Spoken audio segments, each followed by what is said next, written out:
बिस्मिल्लाहिर्रहमानिर्रहीम, अस्सलाम वालेकुम। चीनी के हवाले से जो फ़ैसले किए गए, चीनी माफिया के ख़िलाफ़ जो फ़ैसले किए गए, उन पे बात करते हैं। आगे मामलात किस तरफ जा रहे हैं, इमरान खान साहब के लिए कितना बड़ा चैलेंज है, और इस जो आगे केसेस जाने हैं वो किस किस फोरम पर जाएंगे, किस तरह जाएंगे, और किसके लिए सबसे बड़ा असल में चैलेंज है, उस पर तो हम आते हैं। लेकिन मेरी कोशिश होती है कि जहाँ पे हम बहुत से लोगों पे तनकीद करते हैं, बहुत से इदारों पे तनकीद करते हैं, लेकिन कुछ चीज़ें ऐसी मेरे सामने जब आती हैं कि उनकी कोई अच्छा काम होता है तो हौसला अफजाई भी करनी चाहिए। हर वक्त हमें नेगेटिविटी नहीं दिखानी चाहिए। पाकिस्तान में बहुत से लोग अच्छा काम कर रहे होते हैं, बहुत सी अच्छी चीज़ें हो रही होती हैं, उनकी हमें हौसला अफजाई भी करनी चाहिए। ये मैंने देखा कि ये रिपोर्ट हुआ तमाम अखबारात में, मुल्तान के तमाम अखबारात में, कि निश्तर जो हॉस्पिटल है वहाँ के जो यंग डॉक्टर्स रिफॉर्मर्स एसोसिएशन है, उनकी जानिब से एक मुहिम चलाई गई कि ठीक है, हुकूमत जो है वो अपने तक कोशिश कर रही है। आपको पता है कि दुनिया के वो मुल्क जिनके पास बेहद सरमाया है, उनका भी आपने देखा कि वहाँ पे भी मसाइल हुए डॉक्टर्स को, हेल्थ वर्कर्स को, नर्सिस को। पाकिस्तान तो वैसे ही एक गरीब मुल्क है, तो वहाँ पे डॉक्टर्स के नुमाइंदों ने कोशिश की कि वो खुद से एक मुहिम चलाएँ। उन्होंने मुहिम चलाई, फंड रेजिंग की, मुखैर हज़ात से पैसे लिए, उनकी फैमिलीज़ ने पैसे दिए, डॉक्टर्स ने खुद कंट्रीब्यूट किया, और ये 15 लाख रुपये का सामान जो है वो इन्होंने जो डॉक्टर्स हैं, इन्होंने वहाँ के vice chancellor professor doctor Mustafa कमाल पाशा साहब और MS डॉक्टर शाहिद बुखारी साहब के हवाले किया। इसमें PPEs थे 800, और इसके अलावा 800 N95 मास्क थे, 5300 सर्जिकल मास्क थे, 700 फेस शील्ड्स थी, सर्जिकल ग्लव्स थे, दीगर हिफाजती चीज़ें थी। और डॉक्टर मियां अदनान साहब, और डॉक्टर जाहिद संजरानी साहब, डॉक्टर आसिफ हुसैन साहब, डॉक्टर जाहिद सरफराज साहब और डॉक्टर सलमान लशारी साहब, इनका ये इक़दाम था। ये खुशैन बात है कि डॉक्टर्स जो है वो इस तरह से फ़ंड रेजिंग करके और ख़ुद भी कंट्रीब्यूट कर रहे हैं, और मुखैर हज़रात को ये कोशिश करनी चाहिए कि जिनको अल्लाह ताला ने दिया हुआ है वो इसी तरह से हॉस्पिटल्स में ख़ुद से इक्विपमेंट लेके N95 मास्क लेके वहाँ की इंतज़ामी को पहुँचाएँ। क्योंकि इस वक्त डॉक्टर्स, नर्सिस, पैरामेडिक्स, वो तमाम लोग जो इस वक्त हॉस्पिटल्स में फ्रंट लाइन पर लड़ रहे हैं, वो हमारे हीरो हैं। चाहे वो डॉक्टर्स हैं, नर्सिस हैं, पैरामेडिक्स हैं, इवन के उस वार्ड में काम करने वाला जो वार्ड बॉय है, जो स्वीपर है, ये सब हमारे हीरोज़ हैं। अल्लाह ताला उनको अपनी हिफ्ज़-ओ-मान में रखे। ख़बरें जो डॉक्टर्स के हवाले से आ रही हैं वो हैं तो ज़ाहिर अफसोसनाक। और एक और वाक़या जिस पे हम कल बात करेंगे, डॉक्टर सलमान एक हैं जिनकी डेथ हुई है सर्विसेज हॉस्पिटल में। उस हवाले से बहुत दिल दहला देने वाली बातें सामने आ रही हैं कि कैसे वहाँ के डॉक्टर्स की नेगलिजेंस से उस डॉक्टर की जान गई। उस पर खैर हम स्टोरी पर काम करके आपसे बात करेंगे। कल का दिन यानी क्योंकि आज तारीख चेंज हो चुकी है, मैं 12 बजे के बाद बात कर रहा हूँ, तो कल यानी 7 जून को जो प्रेस कॉन्फ्रेंस की शहजाद अकबर साहब ने, शिबली फराज साहब ने, वो बहुत इंपॉर्टेंट थी। और मैं आपको ये बता दूँ कि प्राइम मिनिस्टर इमरान खान साहब के लिए नाउ और नेवर वाली सूरत हाल है। अगले 90 रोज़ में फ़ैसला होगा कि इमरान खान साहब जो चाह रहे हैं कि माफियाज़ के गिर्द घेरा तंग किया जाए, माफियाज़ की जो मुनापली है, जो उनका एक होल्ड है, उसको तोड़ा जाए। उसके हवाले से अगले 90 रोज़ में पता चल जाएगा कि प्राइम मिनिस्टर इमरान खान साहब किस हद तक कामयाब होते हैं। अब तक तो उन्होंने ज़ाहिर है बहुत सी मौक़ों के ऊपर लग ही रहा था। जैसे पहले कहा गया कि जी इंक्वायरी जो इमरान खान साहब ने कहा तहकीकात होंगी, सब ने नॉर्मल लिया गया, तो बयानात आते रहते हैं, वज़ीर आज़म और हुकूमतें बयानात देती रहते हैं। फिर तहकीकात हुई, फिर फोरेंसिक हुआ, फिर उसके बाद कार्रवाइयाँ शुरू की। अब इदारों को, तमाम इदारों को, मुतल्लिक़ा इदारों को मामलात भेजे जा रहे हैं, और ये पहली मरतबा ऐसे वाक़ई हो रहा है कि हुकूमत ने बग़ैर किसी दबाव के, किसी अपोजिशन जमात के दबाव के, ख़ुद से एक प्राइम मिनिस्टर ने अपनी ही हुकूमत को भी शामिल करके तहकीकात कराई, और मुतल्लिक़ा इदारों को अपने हाथ से जो है वो केस भेजा, चाहे वो नैब है, FIA है, FBR है, SACP है, तमाम इदारों को। और हम लोग भी इस पर ज़ाहिर है हमने इस पर तनकीद की कि प्राइम मिनिस्टर साहब आपने फोरेंसिक भी करवा लिया, रिपोर्ट भी सामने आ गई कि चीनी जो है वो इतनी उसकी लागत है, इतने में बनती है, लेकिन मार्केट में वो 20 रुपये 22 रुपये महंगी बिक रही है।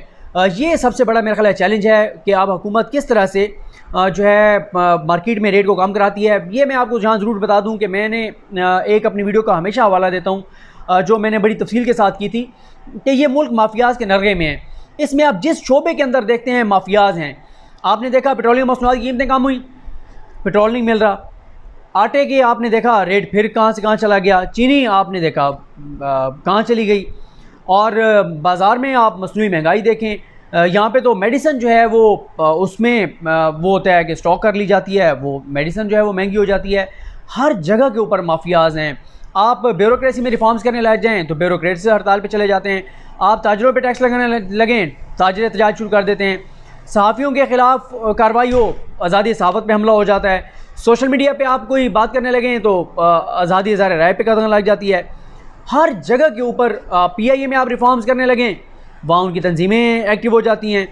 हर जगह के ऊपर जो तंजीमें हैं और हर जगह के ऊपर मोनोपोली है, हर जगह के ऊपर माफियाज़ हैं।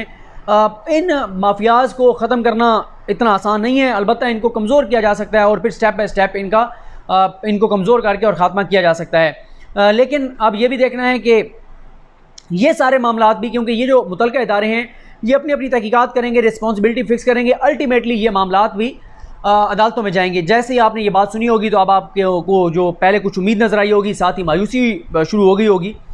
लेकिन उम्मीद ये करते हैं कि अब जब ये मामलात अदालतों में जाएं तो अदालतें अल्लाह करे कि इस मामले में कम अज़ कम इंसाफ करें और ये माफियाज़ के गिरद घेरा तंग होना चाहिए, इनको कमज़ोर होना चाहिए और आम पाकिस्तानी को रिलीफ मिलना चाहिए और पाकिस्तान को बेहतरी की तरफ जो है अब जाना चाहिए।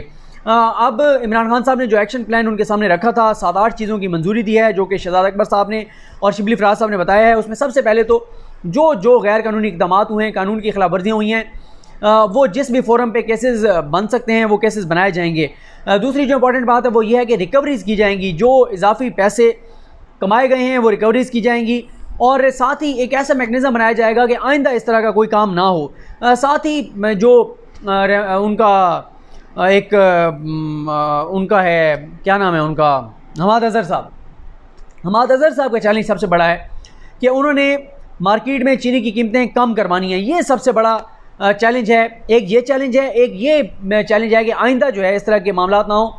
बाकी जो चीज़ें हैं वो उसके ऊपर टाइम लगेगा, नैब अपनी तहकीकात करेगी, नैब रेफरेंस दायर करेगी, उसमें तो हो सकता है 1-1.5 साल लग जाए। नैब अदालत फैसला करेगी, फिर वो ऊपर हाई कोर्ट में चैलेंज होगा, हाई कोर्ट के बाद फिर सुप्रीम कोर्ट में मामला जाएगा, वो बहुत लंबा है।